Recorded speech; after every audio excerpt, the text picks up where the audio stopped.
우리가 이 공사를 하면서 저는 뭐 여러 가지 생각을 많이 했지만 우리 어르신들에게 기쁨이 되고 위로가 되는 그런 공사가 되기를 바랬습니다. 어르신들 기쁘세요? 네, 우리 어르신들이 이제 이 자리 별로 없습니다. 예전에는 많았는데 지금 이 코로나 때문에 많이 참석하지 못하고 계십니다. 그리고 우리 다음 세대 젊은 아이들이 이곳에서 함께 예배드리면서 함께 기뻐하고 함께 즐거워하고 그리고 다음 세대의 꿈을 꾸는 그런 예배당으로 쓰임받기를 소망하면서 이 리모델링 공사를 했습니다. 그러게 되기를 간절히 바랍니다. 그런데 아직도 과제가 있습니다. 그 과제는 우리가 이 리모델링 공사를 시작하면서 어르신들이 엘리베이터 넣어달라고 여러분이 말씀하셨어요. 2층에 화장실 넣어달라고 여러분 말씀하셨는데 뭐 몇 가지 문제로 아직까지 넣지를 못했습니다. 그리고 우리 교육관 문제도 있습니다. 주일학교 아이들이 저 지하 공간에서 예배를 드리는데 지하 공간을 힘들어하시는 분들이 있지 않습니까? 그래서 우리 아이들이 밝은 공간에서 지상으로 올라왔으면 좋겠다 하는 그런 기대와 소망이 있습니다. 과제이긴 하지만 하나님께서 속히 이루실 줄을 믿고 엘리베이터랑 그리고 교육관, 작은 교육관이라도 우리 교회 옆에 새롭게 지을 수 있도록 하나님께서 힘 주실 줄을 믿습니다. 그런 마음으로 우리가 이번에 입당 감사헌금을 드렸는데 이 헌금을 이런 공사를 위한 적립금으로 시드머니로 우리 건축헌금으로 이관을 하기로 당회에서 결정을 했습니다. 언제인지는 모르지만 하나님의 때에 하나님께서 이 일을 이루실 줄을 믿습니다. 아멘을 아시나요? 하나님께서 이루실 줄을 믿습니다. 오늘 이 스가랴 말씀을 보는데요. 이 스가랴 선지자는 여러분 성경 구약 성경 맨 마지막 부분에 있지요. 학개, 스가랴, 말라기 이렇게 끝이 나는데 말라기 선지자는 이후에 마지막 그야말로 마지막 선지자고 학개 선지자와 스가랴 선지자가 포로로 귀환한 이스라엘 백성들 사이에서 하나님의 말씀을 선포했던 선지자들 두 분입니다. 성전 공사를 짓다가 10년 동안 멈춰 있는 그런 형편에서 하나님의 성전을 지어야 된다고 독려했고 또 스가랴 선지자는 하나님의 그 회복을 예고했던 그런 선지자입니다. 오늘 1절 말씀에 보면 하나님의 회복이 어떻게 일어나는가에 대해서 오늘 본문에 말씀을 하는데요. 스가랴 선지자는 천상의 환상을 봅니다. 이 땅에 일어나는 환상이 아니라 하늘 위에서 일어나는 환상을 보는데 1절에 보면 법정이 열렸어요. 법정.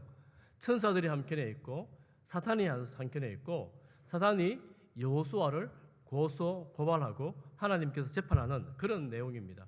이 법정 재판석에서 이 세 가지가 진행이 되는데 하나님의 위로와 그리고 위임, 이를 맡기심과 그리고 또한 미래에 대한 그런 예고들이 이어져 나온다는 것을 알 수가 있습니다. 오늘 우리가 이 말씀을 보면서 하나님께서 어떻게 그들을 회복시켜 나가시고 어떻게 일을 이루어 나가실지에 대해서 오늘 우리 성도님들 함께 우리에게 적용해보는 그런 시간 되기를 바랍니다. 우리가 먼저 살펴볼 것은 오늘 본문에 여호수아라는 사람이 나오는데 사단이 고발하는 대상이 여호수아예요. 여호수아가 누구냐 하면 모세의 종 눈의 아들 여호수아가 아니고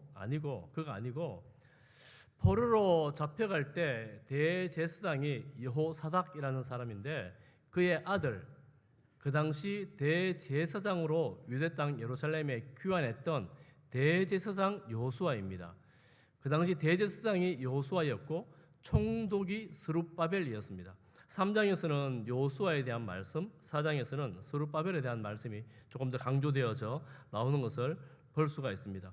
지금 여호수아가 대제사장이 천상의 재판석에서 사단의 고소 고발을 듣고 있는 거예요. 하나님께서 그를 먼저 위로하십니다. 위로하시는데 이제 오늘 말씀을 한번 보겠습니다. 사단이 그를 대적하여 여호와 앞에 나왔습니다. 그런데 2절 말씀, 여러분 2절 말씀 우리가 성경 안 읽었으니까 같이 한번 보겠습니다. 2절을 우리 같이 보겠습니다. 시작. 여호와께서 사단에게 이르시되 사단아 여호와께서 너를 책망하노라. 예루살렘을 택한 여호와께서 너를 책망하노라. 이는 불에서 꺼낸 그슬린 나무가 아니냐 하실 때에 하나님께서 고소 고발하는 사단을 책망하십니다. 죄는 여호수아가 지었는데 고소자를 책망하는 거예요. 뭔가 조금 이상하죠. 3절에 보니까 여호수아가 더러운 옷을 입고 천사 앞에 서 있습니다. 이 더럽다는 말은 원어의 의미는 오물이 묻었다는 뜻이에요.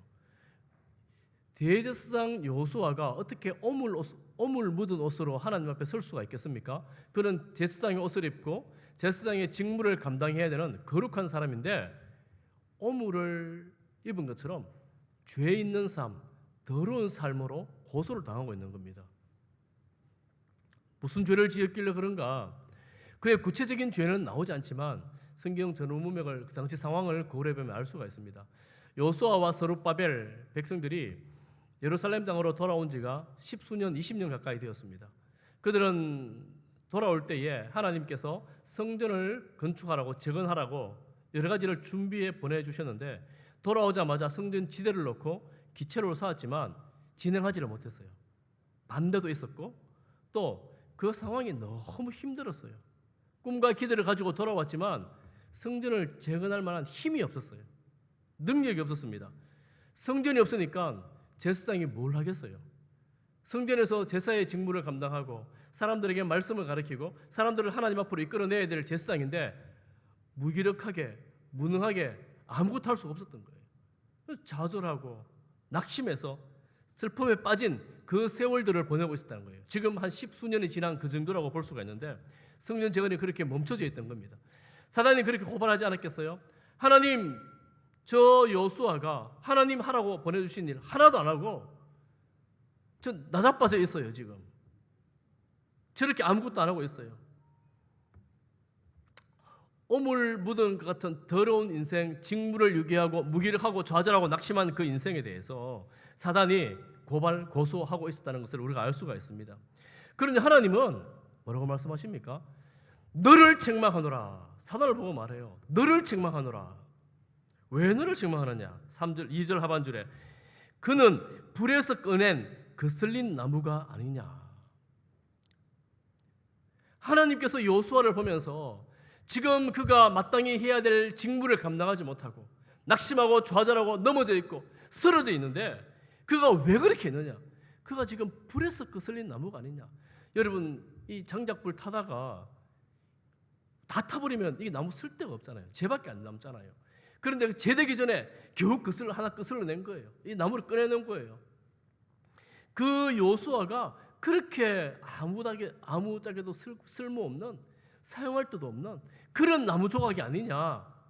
하나님께서 그를 불쌍히 여기시는 거예요. 내가 지금 그를 알고 있다. 내가 그의 힘듦을 알고 있다. 그의 고생을 알고 있다.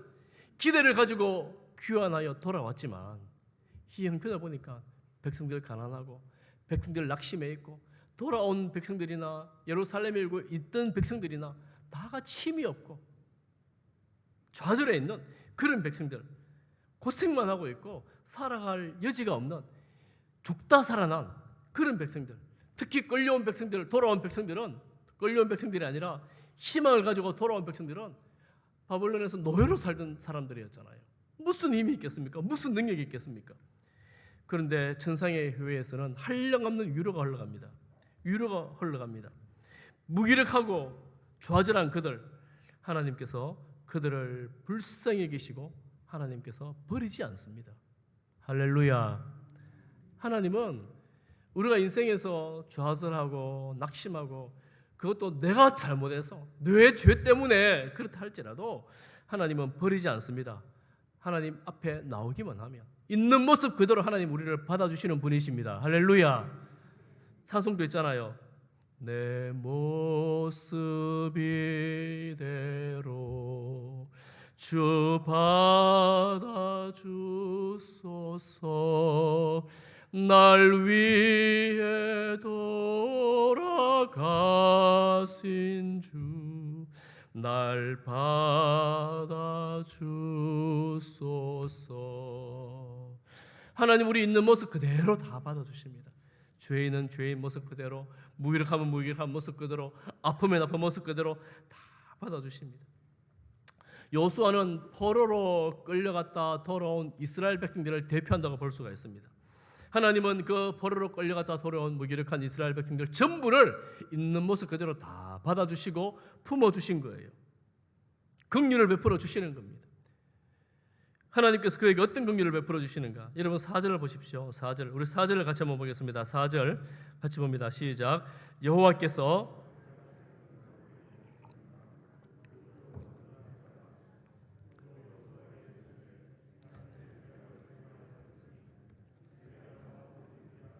아멘. 하나님은 여호수아가 입고 있던 오물 묻은 그 더러운 옷을 벗기라고 명령하십니다. 누가 벗어요? 여호수아가 벗는 게 아니에요. 천사들에게 벗겨주라 이렇게 말씀합니다. 천사들이 벗겼습니다. 그리고 하나님은 선포하십니다. 내 죄악을 제거하였다. 더러운 옷을 벗으니 너의 죄악을 제거하였다. 이렇게 말씀하시고서는 다시 아름다운 옷을 입히리라. 아름다운 옷을 입혀주십니다. 하나님의 은혜입니다. 하나님은 허물 많고 연약함과 죄 가운데 죄투성이 가운데 살아가는 우리 인생들을 우리 보고 너 그 옷 벗으라 이렇게 말씀하지 않으세요. 하나님께서 친히 벗겨주시고 하나님께서 죄를 사하시고 하나님께서 새 옷을 입혀주십니다.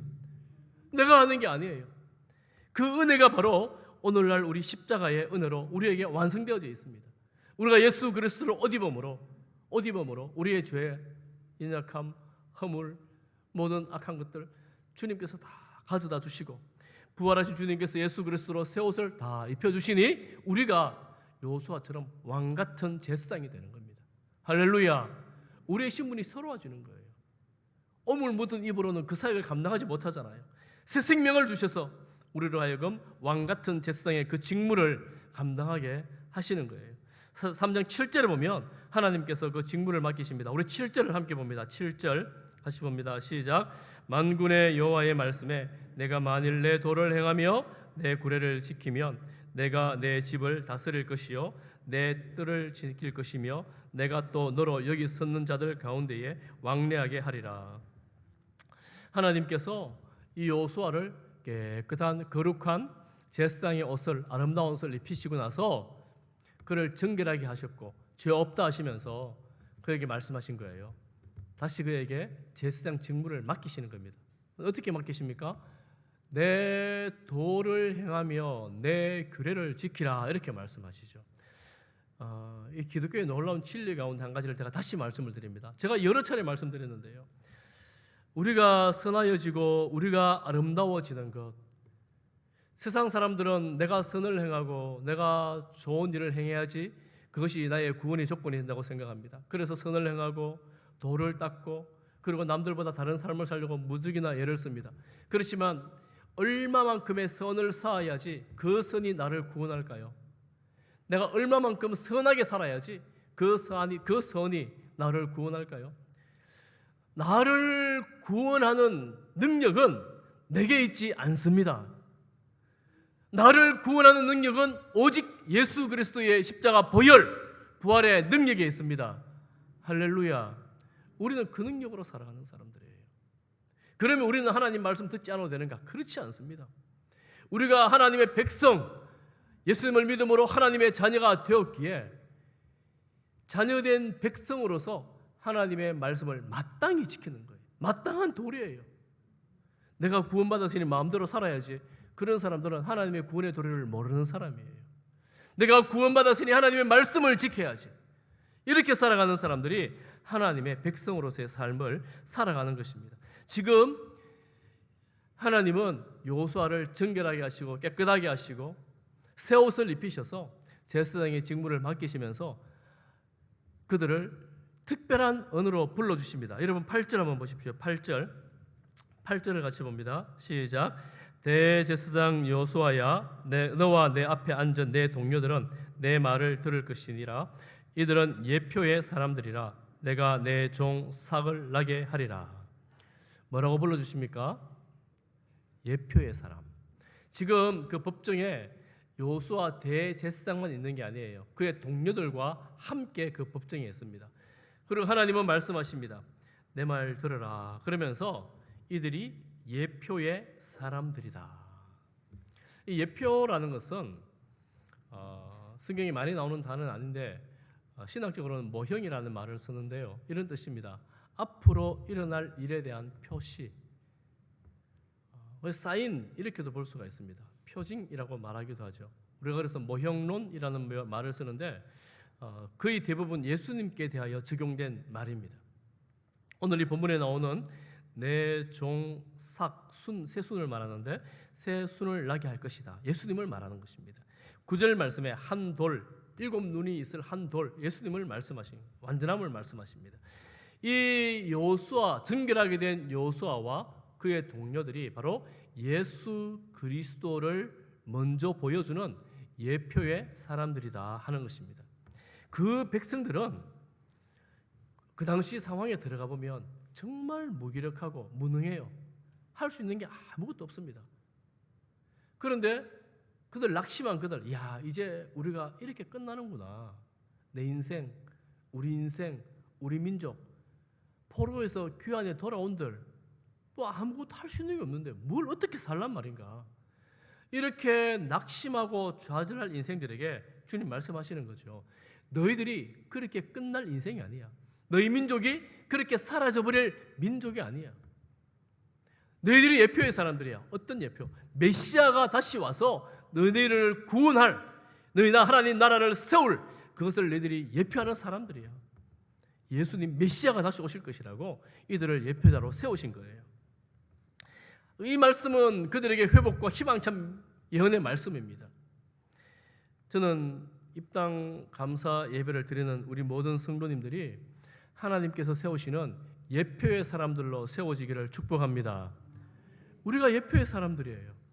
우리가 우리 모습 그대로 하나님 앞에 서면 정말 죄 많고 무기력하고 무능하기 그지없는 그런 인생들이잖아요. 그런 인생들인데 주님께서 이 더러운 옷을 다 벗겨버리시고 너의 죄를 제하였다 선포하시고 새 옷을 입혀주심으로 예표의 사람으로 여호수아와 그의 동료들을 세운 것처럼 오늘 우리 역시도 하나님께서 하나님의 자녀로 세우시고 하나님의 백성으로 부르셔서 예표의 사람들로 다시 오실 예수 그리스도를 보여주는 그런 예표의 사람들로 우리를 세우시는 겁니다. 할렐루야. 우리가 참 능력이 없고 보잘것없어 보이지만 보통 사람들은 아니에요. 대단한 사람들이에요. 하나님께서 예표의 사람들로 세운 겁니다. 여러분, 그 당시에 여호수아는 천상의 재판석에서 일어난 일입니다. 사람들을 보지를 못했어요. 이 말씀으로 기록되었으니까 우리가 아는 겁니다. 그런데 우리가 예표의 사람들이라는 것을 세상 사람들에게 어떻게 보여줘요? 무엇을 통해 보여줍니까? 7절 말씀에 그 비결이 있습니다. 뭐예요? 하나님의 도를 행하며 하나님의 규례를 지키는 겁니다. 성도들의 삶을 통하여 하나님의 말씀을 지키는 하나님의 백성들의 마땅한 도리를 행함으로 우리의 믿지 않는 이웃들, 친구들 그리고 세상 동료들에게 야, 너를 보니 하나님이 살아계신 것 같구나. 너를 보니 예수님이 다시 오시는 것이 맞구나.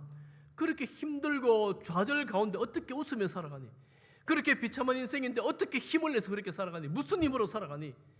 이런 이야기를 듣는 하나님의 백성들, 그리고 어떤 유혹과 시험에 있음에도 그 유혹에 굴복하지 아니하고 시험에 굴복하지 아니하고 하나님 말씀 따라 살려고 애를 쓰며 몸부림치며 하나님 은혜를 구하는 하나님의 백성들, 성도들, 그들을 통하여 하나님이 살아계신 증거를 보여주는 거예요. 나도 네가 믿는 하나님을 믿고 싶고 알고 싶고 함께 하나님 앞에 나오고 싶다라는 이야기를 듣게 되는 것입니다. 여러분, 사단은 지금도 여전히 우리를 꾀입니다. 수십 년 전의 일로 네가 과거에 이런 일을 했잖아. 네가 옛날에 이런 인간이었잖아. 너 같은 인간이 무슨 일을 할 수 있어? 너는 아무것도 할 수 없어. 사단이 하나님 앞에서 우리를 계속해서 도전하고 시험하고 고소하고 고발합니다. 그렇지만 주님 말씀하십니다. 내 죄를 제거하였노라. 너의 죄를 다 제거하였노라. 여러분, 어떻게 제거가 되었습니까? 우리가 했는 게 없어요. 오직 예수 그리스도 십자가 보혈의 권세와 그 능력으로 우리가 정결함을 입어 하나님의 백성, 하나님의 자녀가 되어 하나님의 사람으로 살아갈 수가 있게 된 거예요. 할렐루야. 우리는 이런 하나님의 은혜를 입은 하나님의 백성들입니다. 하나님의 자녀들입니다. 그래서는 여러분들이, 우리 교회가, 여러분 우리 성도의 가정이 이 어두운 세상에 작은 빛 하나 드는 그런 예표의 사람들로 승리하는 성도들 되시기를 주님의 이름으로 축복합니다. 미래에는 어떤 일이 일어나는가? 10절 말씀에 보면 미래에 일어날 일에 대해서 말씀합니다.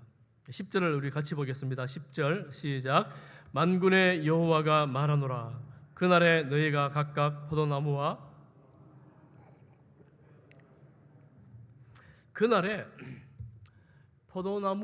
무화과 나무 아래로 서로 초대한다는 것은 이 이미지를 여러분 생각을 해보세요. 과일 나무마다 과일이 가득 맺혀 있는데 그 과수원으로 사람들을 서로 초대해서 식탁을 나누는 거예요. 너무 아름다운 풍경 아닙니까? 그날 천국의 아름다운 하나님과의 식탁을 묘사하고 있는 거예요. 구약이나 신약에 하나님과 함께한 식탁을 이렇게 묘사하는 군데가 많이 있습니다. 문을 열면 너와 더불어 함께 먹고 함께 마시리라 그러잖아요. 함께 먹으리라 그랬잖아요. 우리가 예수 그리스도를 우리 마음에 모실 때에 우리 안에 이루어지는 천국, 성도들 사이에 이루어지는 천국, 나중에 결국 하나님 나라에서 이루어지는 아름다운 광경, 평화롭고 여유롭고 또한 즐거운 하나님의 식탁을 말씀하고 있습니다. 우리는 예수님 안에서 이 아름다운 식탁을 누리게 될 것입니다. 할렐루야. 여러분, 그래서 우리는 주님 안에서 꿈꾸는 사람들이에요. 주님 안에서 미래를 바라보는 사람들입니다. 하나님의 말씀이 서로 초대해서, 나 혼자 아니고 서로 초대해서 공동체가 함께 즐겁고 함께 행복한 그런 나라를 이루어 나가는 하나님의 백성이 되는 것이요. 이 일이 근데 어떻게 이루어지는가? 지금 생각해 보면 너무 먼 일 같고 정말 꿈 같은 일 같잖아요. 어떻게 이루어지는가? 4장이 제가 조금 전에 말씀드린 것처럼 스룹바벨 총독에 대한 말씀인데 4장 6절에 유명한 말씀, 우리가 잘 아는 말씀이 나오는데 우리 6절 말씀을 함께 보겠습니다. 4장 6절입니다. 같이 봅니다. 시작. 그가 내게 대답하여 이르되 여호와께서 스룹바벨에게 하신 말씀이 이러하니라. 만군의 여호와께서 말씀하시되 이는 힘으로 되지 아니하며 능력으로 되지 아니하고 오직 나의 영으로 되느니라. 아멘. 하나님 나라의 비전들은 사람의 힘과 사람의 능력으로 이루어지는 것은 아닙니다. 총독이 그 당시 스룹바벨이었습니다. 이스라엘 지역을 다스리고 있었어요. 그런데 그 탁월한 지도자가 스룹바벨이 된다 할지라도 그의 힘으로 그의 능력으로 되는 게 아니에요. 어떻게 됩니까? 오직 나의 영으로 되느니라. 나의 영, 하나님의 성령으로 이 일이 진행될 것이다. 이렇게 말씀합니다. 아직 그 당시에 성전이 완성되지 않았어요. 성전이 완성되지 않았는데 이 성전이 완성될 일에 대해서 9절에 보면 말씀하십니다. 스룹바벨의 손이 이 성전의 기초를 놓았은즉 그의 손이 또한 그 일을 마치리라. 하나님께서 스룹바벨을 통하여 이제 곧 성전을 완성할 것이라고 약속하시면서 이 일을 하나님의 영, 성령으로 하신다 이렇게 말씀하거든요. 그런데 사실은 그 과정이 굉장히 힘들었어요. 왜 십수년 동안이나 그 일이 멈춰 있었겠습니까? 학개서를 보면 그 과정들이 나옵니다. 학개서에 보면 학개 선지자가 아주 혹독하게 말씀을 합니다. 아주 간절하게 말씀합니다. 학개서 1장에 보면 이 성전이 황폐하였는데 어떻게 너희들은 그렇게 좋은 집 짓고 너희들만 그렇게 잘 살아가느냐. 산에 가서 나무를 해와서 이 성전을 빨리 지어라. 여러분이 산에 가서 나무 해온다는 것은, 이 성전 짓는다는 것은 초기에 이스라엘 솔로몬 성전을 기억하고 있는 사람들에게는 있을 수 없는 일입니다. 솔로몬 성전은 다 수입목으로, 백향목으로, 금은으로 이 성전을 지었어요. 화려하고 장엄하고 보기만 봐도 위험해 머리가 숙여지는 그런 성전이었습니다. 그런데 이 동네 산에 가가지고 이 성전을 지어놓으면 얼마나 초라하고 비참하겠습니까? 그런데 그렇게 지었어요. 학개 선지자는 굳세게 하라 이렇게 권면해서 결국은 성전을 지었어요. 그런데 보니까 오래 살았던 포로에서 돌아왔던 나이 많은 사람들이 보기에 이 성전이 얼마나 초라한지 과거의 영광을, 성전의 영광을 본 이들이 야, 이거는 좀 아닌 것 같다. 이 성전이 이렇게 초라해서 되겠는가? 이런 생각을 하는 자들에게 하나님 하신 말씀이 있어요. 그것이 뭐냐? 학개서 2장 9절입니다. 학개서 2장 9절을 우리 같이 한번 보겠습니다. 학개서 2장 9절입니다. 시작. 이 성전의 나중 영광이 이전 영광보다 크리라. 만군의 여호와의 말이니라. 내가 이곳에 평강을 주리라. 만군의 여호와의 말이니라.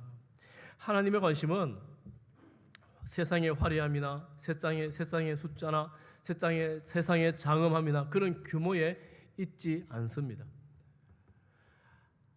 그들이 과거의 영광을 보면서 지금 이 성전을 보면서도 낙심하고 좌절할 수밖에 없지만 나중 영광이 이전 영광보다 더 클 것이라고 하나님의 영광을 하나님이 친히 선포하시면서 이곳에 평강을 주실 것이라고 말씀하셨습니다. 여러분, 교회를 보면서 우리가 어떤 사건을 바라보면서 전에 우리가 이랬는데, 과거에 이랬는데, 이런 꿈을 꿀 때가 많습니다. 이런 생각을 할 때가 많아요. 어떻게 생각하면 참 약해지기도 하고, 또 과연 될까 안 될까 이런 생각이 들기도 하고 그렇습니다. 그렇지만 하나님의 관심이 어디에 있는가? 하나님의 관심이 예수 그리스도 십자가와 부활을 통하여 하나님의 백성들이 하나님의 백성으로 살아가는 것, 그곳에 하나님의 관심이 있습니다. 하나님의 사람들이 하나님 앞에 나와 하나님을 예배하고 하나님을 섬기는 교회로 하나님의 뜻을 이루어 나가는 하나님의 백성들, 그들에게 관심이 있습니다. 하나님의 백성이 무엇입니까? 곧 교회입니다. 바로 여러분들입니다. 우리들입니다. 우리가 하나님의 나라로서 이 땅에 어떻게 살아갈 것인가, 여기에 하나님의 관심이 있습니다. 여러분, 우리가 어떻게 살아가야 될까요? 이 일의 예표로서 이 여호수아와 그의 동료들을 세워주신 거예요. 그러니 여호수아와 그의 동료들을 보면 메시아가 오셔서 이런 일을 하시겠구나, 이런 생각을 하게 되는 거죠. 저는 주님 오셔서 오늘 우리는 이미 예수 그리스도를 알고 예수 그리스도를 믿고 그 부활에 동참하는 소망을 가지고 살아가는 성도들로서 예표의 사람으로 살아가기를 간절히 소망합니다. 축복합니다. 어떻게 해요? 내가 하나님의 백성으로, 하나님의 자녀로 하나님 말씀 안에 날마다 살아가야 되겠다. 하나님과 동행하는 삶을 살아가야 되겠다. 참 어렵잖아요. 힘들잖아요. 어떻게 살아가요? 내 능력이나 내 힘으로 살아가는 것이 아니라 오직 하나님의 영으로, 하나님의 성령으로 되어지는 것입니다. 우리 교회가 과거에 여러 가지 어렵고 힘든 시간들을 지내왔습니다. 아름답고 영광스러운 순간도 있었지만 고통스러운 순간도 있었습니다. 이런 순간 때에도, 저런 때에도 하나님의 돌보심으로 오늘 이 자리에서 아름다운 예배당으로 입당 예배를, 감사 예배를 하나님께 올려드립니다. 모든 것이 하나님의 은혜입니다. 우리가 이곳에서 예배드리면서 꿈꿉니다. 예배드리는 모든 성도님들이 예배드릴 때마다 하나님의 영광스러운 임재 가운데에 나가서 기도하며 찬양하며 예배드리고 말씀을 배우고, 그럴 때마다 우리의 심령이 새롭게 되어지고 우리의 마음이 새롭게 되어져서 하나님 나라의 꿈을 가지고 소망 가운데 세워지는 우리 성도들, 우리 교회가 되기를 축복합니다. 특별히 우리 다음 세대가 이 공간에서 함께 예배를 드리면서 하나님의 꿈을 꾸고 하나님의 거룩한 뜻을 이루어 나가는 예배자로 세워지기를 소망합니다. 그리고 우리 다음 세대가 이곳에 있을 때에 여러분들, 우리 어르신들을 바라보면서 나도 우리 교회 어르신들처럼 정말 믿음의 세대로 세워져서 이 믿음을 다음 세대에, 우리 다음 세대에 넘겨줘야 되겠다는 그런 믿음의 꿈을 가지고 살아가는 우리 다음 세대가 될 수 있기를 꿈꿉니다. 사랑하는 성도 여러분, 우리의 신분이 무엇입니까? 우리의 소망이 무엇입니까? 하나님 앞에서 왕같은 제사장으로, 예표의 사람으로 하나님 말씀 안에 날마다 살아가서 하나님의 거룩한 뜻을 이루어드리는 복되고 귀한 우리 모든 성지에 건축되기를 주님의 이름으로 축복드립니다. 기도하겠습니다. 사랑하는 하나님 아버지, 오늘 입당 감사 예배로 주 앞에 나오게 하심을 감사합니다. 우리가 과거 그때 여호수아와 그의 동역자들을 예표의 사람으로 세운 것처럼 오늘 이 시간 저희들을 예표의 사람으로 세워 세상 사람들에게, 이웃들에게, 믿지 않는 동료들에게 하나님이 살아계시고 주 예수께서 다시 오신다는 그 놀라운 사실을 증거해 보여주는 신실한 성도들, 주님의 제자들이 되게 하여 주옵소서.